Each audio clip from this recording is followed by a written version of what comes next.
Hello and welcome back to my channel. I recently ranked all of my BH Cosmetics eyeshadow palettes from my least favorite to my most favorite. And with the top three, I promised that I would do an eyeshadow tutorial. So that's these guys. There's Blueberry Muffin, Passion in Paris, and the Turquoise from the Birthstone series. And I have to admit, these two, like coming up with a look from just these palettes, easy peasy. Lemon squeezy, no problem at all. But then you throw in the Turquoise and it was very challenging for me because these are almost all cool toned and then Turquoise was warm toned and neutral, and it was a challenge for me. So I think I created something that's really pretty. I actually love the way it turned out. And if you'd like to see how I did this using these three palettes, then stick around and I will show you.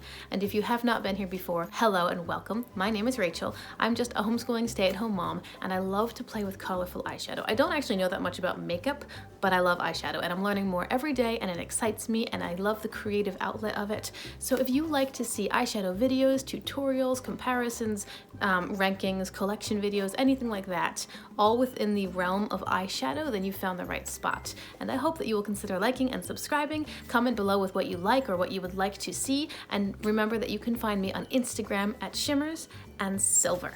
Now let's get into this eyeshadow look. So I have figured out today's look. It took some planning, but I think I got something that will look okay. But of course, as usual, I'm starting by priming my eyes, and today I'm going to use the NYX primer in white. The reason I chose to use this primer today is because my Glam Light primer is really good for preventing creasing, but I don't have tons of creasing issues with BH Cosmetics. All right, I'm starting with a slightly pinched, very, very slightly pinched and relatively dense blending brush, and I'm going into the shade Cheat Day in Blueberry Muffin. I'm going to place this in my crease. I wanted a sort of a purpley blue. So I'm just going to place this in my crease and create the outer cat eye shape that I like and work on blending it. When that color is placed down pretty nicely, I'm taking a fluffier blending brush and I'm just softening the edges.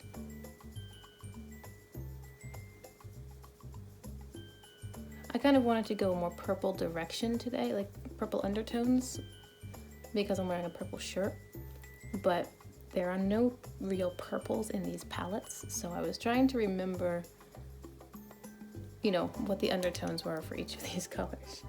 So the challenge is to grab colors from all these different palettes that are going to work together and create even the undertones and kind of the general direction of the color story that I'm looking for.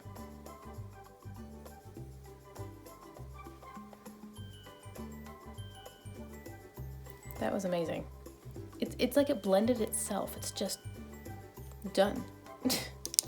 I think I put a little bit more over on that side, so I'm gonna add some into the crease right over here. Seriously. It's basically done. That's crazy.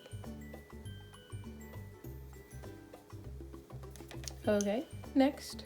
That was it. Took like 15 seconds. I'm going to take a detail crease brush from e.l.f. This one is pinched and it has a little bit of a, on this side it has a little bit of a curve, so it's kind of a very slight U shape. And I'm going to dip into Sacré-Cœur in Passion in Paris. And I'm going to place this a little bit lower, but following the same path. So this is just going to stay in my crease and be a little lower than the blue. And because that blue blended out so nicely, and these are the same company, so I know they're gonna work nicely together, I don't really have to, I'm not doing much of pulling this purple out. I'm kind of just placing it, like stamping it in the crease. And it's just there. It doesn't even need to be blended. Also because it's so similar to the blue that it's going on top of. They're close enough that there's almost no blending needed here at all. That's amazing. This is where I really brought in the purple that I wanted. This is the only purpley shade, the only purpley matte in the palette.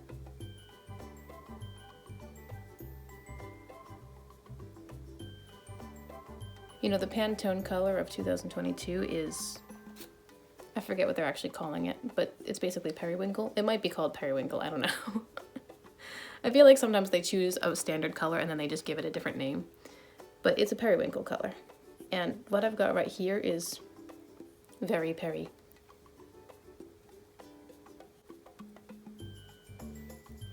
Watch it be called very peri, and in my brain that was just floating around somewhere. Oh man. It's about 5:30 in the morning right now, and it's just, sometimes you're just not there yet. This is so pretty. It's so pretty so far. I'm going back into my blending brush, and I just want to soften all those edges a little bit.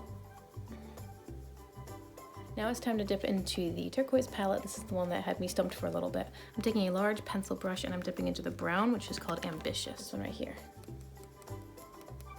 And I'm going to use this to deepen my outer corner. So I'm going to place it right here. And then into the crease a little bit and just create like that outer triangle.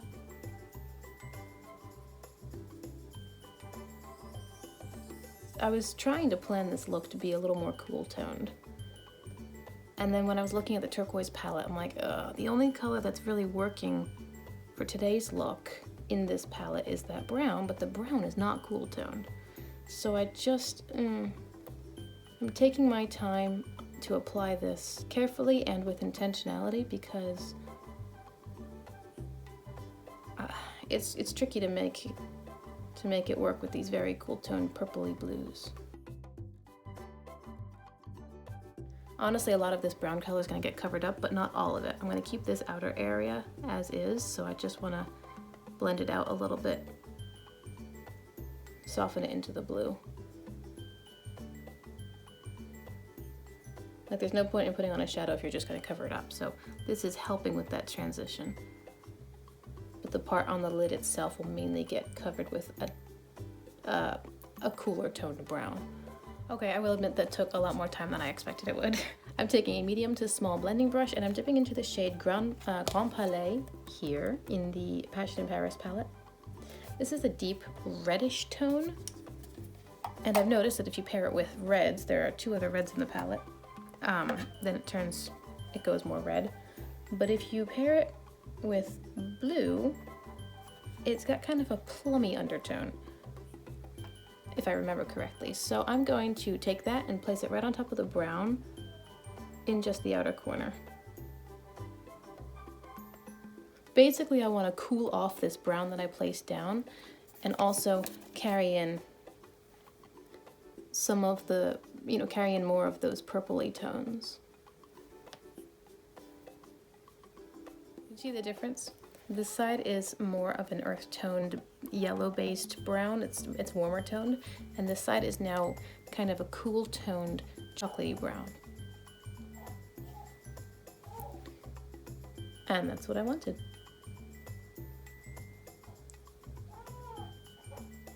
Okay, my baby woke up. I have to go take care of her. I'll be back.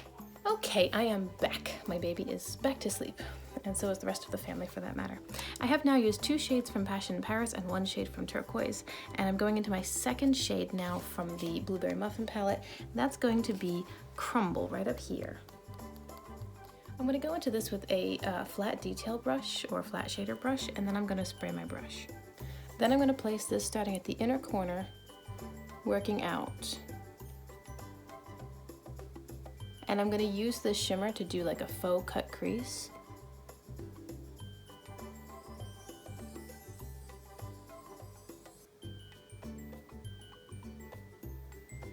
Yeah, that's pretty. I'm just placing all of the lid from the inner corner out to meet these more purpley brown tones on the outer area.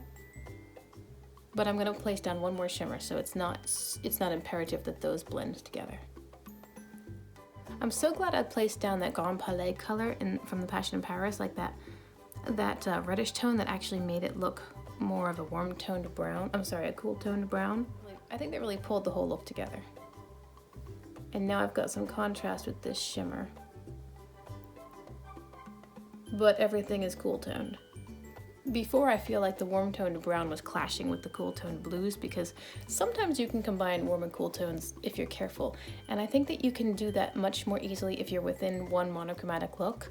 Like if you do an all green eyeshadow, look and you use cool tone greens and warm tone greens, it can all work together because you're within the exact same color family, just different hues and tones of that. But I think that pairing the very warm toned brown with cool tone blues and purples was a little bit disjointed, and adding in the Grand Palais color really transformed that brown into a cool brown. Honestly, I feel like adding in that color made the brown from Turquoise look a lot like these two browns here, which are cool tone browns. And now it just works. So I'm glad I did that.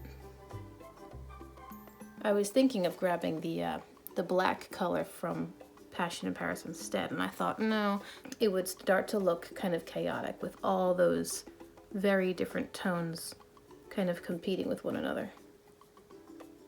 Okay, so what I'm noticing is this side has a more distinct cut crease. This side doesn't, and it must be because I added more pigment on this side. So I'm taking a smaller shader brush and I'm dipping back into Sapphire Coeur, which is that purple matte inside Passion in Paris. And I'm gonna very carefully place this right above where I did my shimmer. Just super carefully laying down that color, which of course is already there. I'm just deepening it out a little bit so that it's more visible against the shimmer. And then I'm dipping with the same brush back into Cheat Day, which was the matte blue that we used from Blueberry Muffin. And I'm doing the exact same thing and working them together.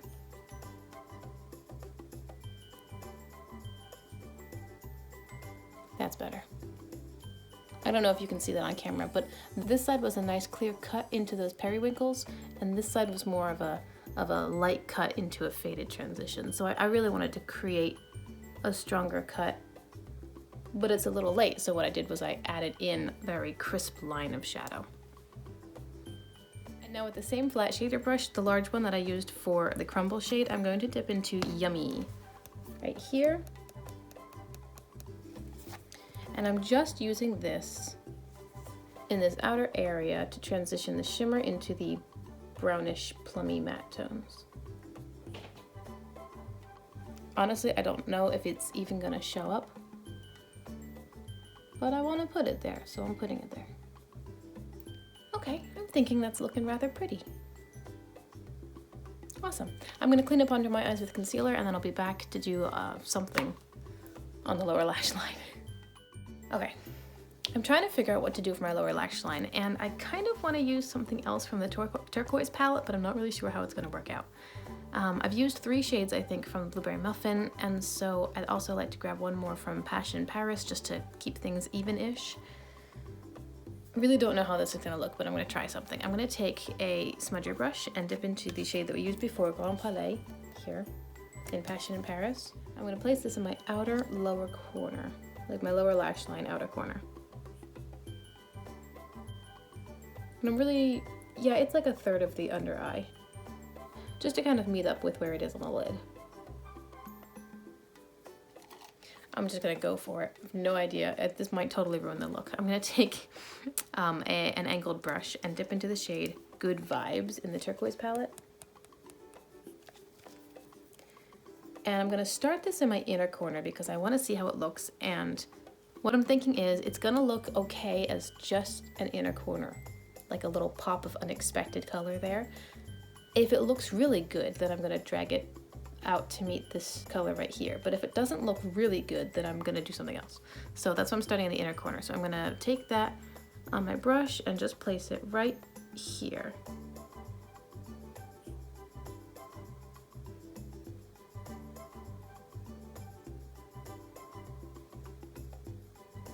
See, that's fun, actually. I think that's fun. I'm still controlling where I place it, just in this inner corner, because I want to really get a good idea of it before I make a final decision. This is such a good quality blue shade. It's so beautiful. All right, what should I do? What should I do? I think I'm gonna leave it there. I actually love it. But I think that if I bring that all the way down, it's going to overwhelm the eye look because it's such a bold, tropical kind of color, and the rest of my eyeshadow look is more muted and... I'm dropping things. It's more muted and safe. So I don't want to overwhelm the entire eyeshadow look with a stripe of bright color down here, which I think I totally could do. I don't want to do that. I love this though. I love that. First off, beautiful shadow. It's gorgeous. It's fabulous quality. And I love it's just unexpected. So to help transition that color into the rest of the under eye, I'm going to take the same brush and dip back into the Sacré-Cœur color, which is that light matte in the Passion Paris palette, the light purple. And I'm going to put that between the blue and the reddish out here.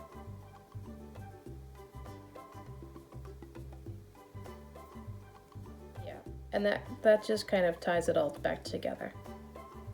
So it's not totally disconnected with this random bright color underneath.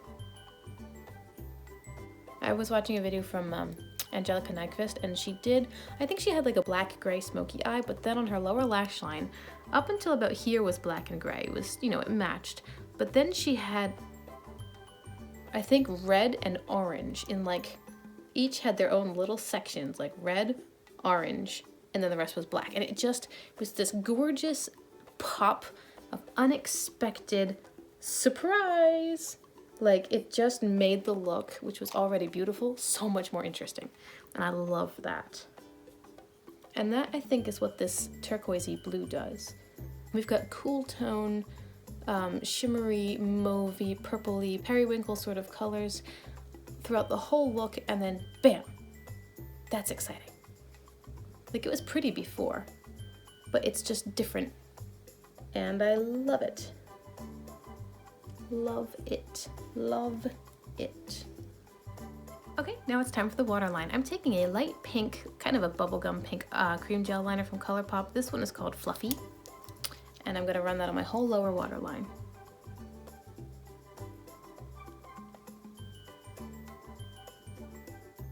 You guys, I'm having so much fun.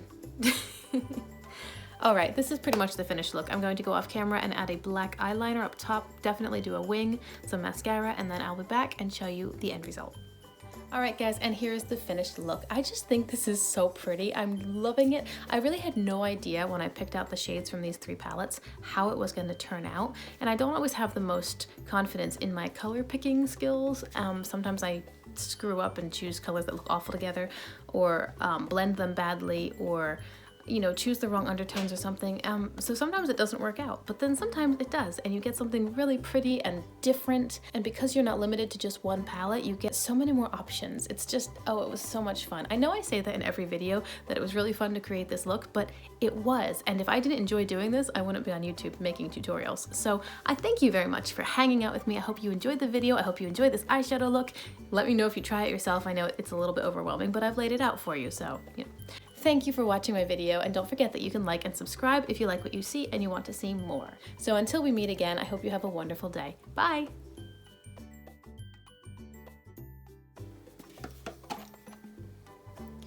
I'm trying to juggle all these palettes. It's getting a little silly. I'm gonna take the same pencil brush. No, I'm not. And now with the same flat shader brush, blah, blah. Now